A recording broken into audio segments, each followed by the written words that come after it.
c'est une œuvre qui est basée sur le conte La Petite Sirène de Hans Christian Andersen, le Danois, qui a écrit de nombreux contes, dont le vilain petit canard et la petite sirène, qui a été porté à l'écran. D'ailleurs, je pense les deux ont été portés à l'écran par Walt Disney. Alors, c'est une œuvre qui est très connue, c'est une légende qui est très connue et qui est que, donc, Dvorak,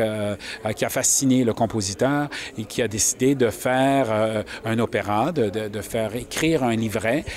par Kvapil,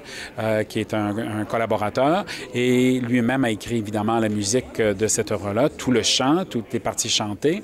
Et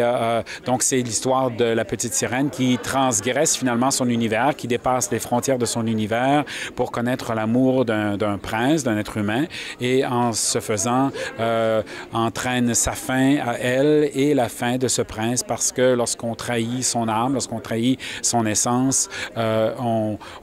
achève, en fait, tout se termine d'une façon certainement dramatique ou tragique. Alors, c'est l'histoire de la petite sirène, mais je vous dirais que dans la scénographie qu'on a à l'Opéra de Montréal, qui est une scénographie qui a été créée au Minnesota, aux États-Unis, on a la chance de vivre cette histoire-là d'une façon remarquable parce qu'il y a un côté très cinématographique à la mise en scène d'Eric Simonson, qui est un cinéaste lui-même, qui a été oscarisé pour un documentaire qu'il a fait sur un autre grand scénariste qui s'appelait Corwin, qui a travaillé dans les années 50, un très, très grand scénariste. Alors, il a gagné un prix avec ce film-là, un Oscar avec ce film-là. Alors, le mariage entre le cinéma et l'opéra s'est effectué grâce à ce metteur en scène-là. Donc, c'est ce que les Montréalais auront la chance de voir du 12 au 19, donc samedi le 12 jusqu'au